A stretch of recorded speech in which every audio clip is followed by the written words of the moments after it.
the people you surround yourself with. So right now I'm stuck in traffic. But the people you surround yourself with, at first, it is not something that you can control. It's your family. So you must look at who raised you. Maybe it's not your biological parents, but your upbringing is a big part of who you are. And it is hard to change that unless you understand those people that were raising you or that showed you the way forward.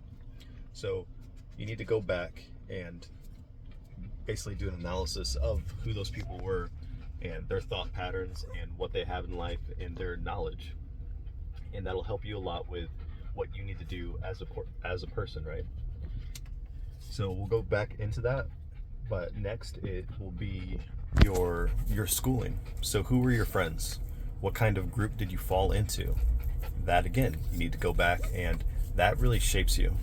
It really shapes you. What kind of student you were, what kind of friends you had in high school and middle school, and how your upbringing was. Because basically what you had, or how attractive or popular you were, those are the people that were around you, and those are the experiences that you went through in life.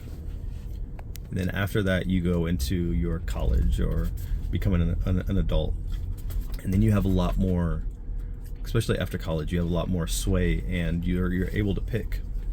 But more and more I find either people are very territorial, and it's the people that you work with and the people that you're closest to day to day. Like, you don't really pick those people.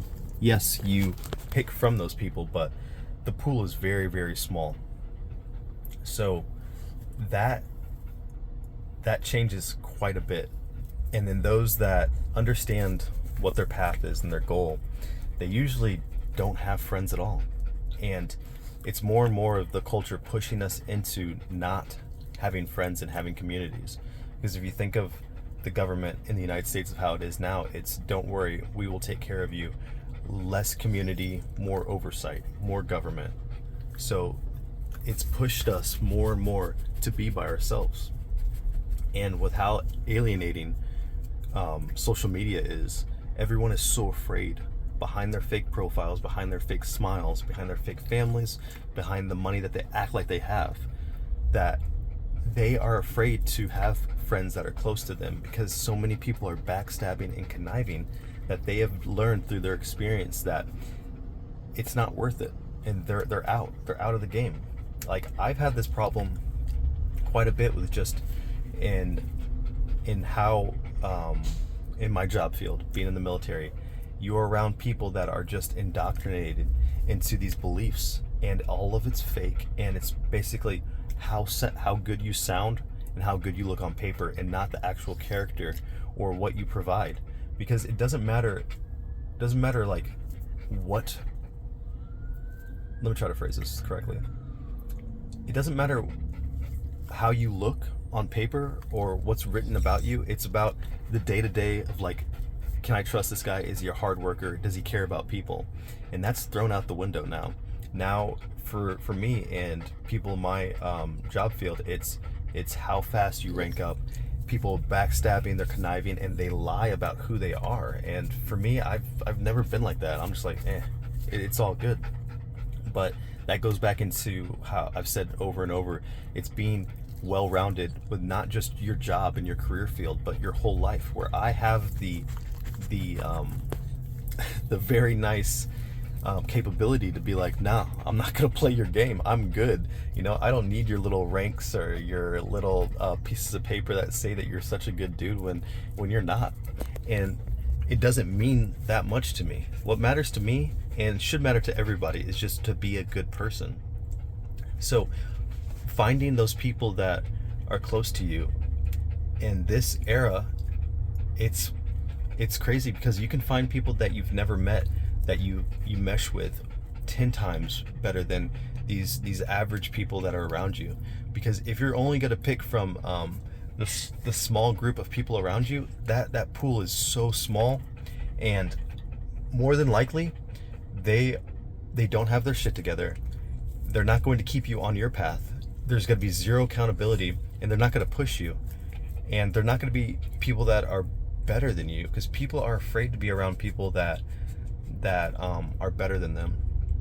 They're afraid, they don't ask questions, and they don't ever become better, and some of them just become lackeys and followers, and it's sad. And those people that could help people, either they're super selfish and they don't do it because there's like a fear of people becoming better than you. But more so, I give the benefit of the doubt to people, because I still have faith in humanity, that they don't do it because they're so sick of helping people and people not listening or following, and they just see these people spiral back into the same mistakes that they were doing before. That's one of the main reasons why I started this channel, is because I was sick of having these young guys be like, hey, I wanna do what you're doing, or I want to learn, and then you're like, cool, and then you spend time with these people, and you help them out, and then they just fall off, and they don't listen, and they say, oh, it's too hard, I'm good, or you're doing too much. I was told by my girlfriend, my mom, whatever person in their life, saying that you don't need to do all that, and it's tiring, and it sucks that like you put time into these people and you want the best for them, and then they just give up, because that's how it is now. It's like anything hard or anything that takes time, those people don't want to do it. And me personally, like, there are like 4 people that I still keep in contact and still help out and talk to and stuff. And those people, and out of those 4 people, those are the only ones that have stayed like still talking to me and coming back and still wanting to learn and swallow their fucking pride, because most people don't. And if you guys are around my age, mid-30s, you will have so many people that you've worked with that you don't even remember their name. And it's crazy, because most of these people will try to act like there's something that they're not to these people, and they don't even know their name. It's like Thanos, I don't even know you. Like, it's fucking crazy that these people care so much about how these most likely losers think about them, and that's most likely their circle too, because military people are the worst. Like, I bag on the military all the time because it's so ass backwards. These dudes will have like 3 divorces, baby mama everywhere, kids that they never watched, and 0 finances, in debt, own nothing, and then don't even know how to do basic common things, because Uncle Sam has been giving them a place to live. They've been cutting their grass. They've been taking, if their toilet gets plugged, they call somebody. It's crazy. These are incompetent people surrounded by more incompetent people in the circle that they hold, and it's just like spiraling incompetency. But it's like, no, I look good on paper, I have fake stuff written about me, or I'm really good at writing things that make me seem like I'm a good person. And those people are people that have other people like that in their circle, and it's just not worth it. It's not worth it. It's better to find people that are able to think logically and swallow their pride. The measure that you can take of someone that can take masculine advice is how they take it. So if you tell someone's like, bro, you're fucking up, and they're like, no, I'm not. Well, why would you say that about me? It's like, if they start acting like you're attacking them, or that it's like a personal attack. No, it's just straight up how it is. If you cannot take criticism, then you should stay in those circle of lackeys and just be a sheep, because that's all that you're ever going to be. And also, most people are cowards and don't want to try to be better or be around better people, because it's nice and comfortable being around weak people, so you can act weak yourself, so you guys can keep on patting each other on the backs and be like, yeah, we're good, or just talk about nonsense like sports. People that talk about sports all the time, it's like the most boring thing in the world to me. It is crazy.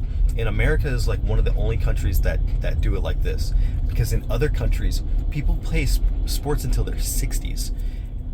It's only in America, I believe, and I'm probably wrong, but America's one of these countries that, of course, we're the biggest and we're the fattest, but after 18 years old, you stop playing sports, and then you just put on a jersey of another man and then talk about sports endlessly. You know more about sports than you would know about like anything, like investing, making yourself better, working out, anything. You know all these random ass dudes that play on different teams, that transfer to different teams, their stats. You know all this shit, but you don't know how to fucking like fix your credit or your credit score. And that's the people that I don't fucking want in my circle, and they're gonna stay the fuck out.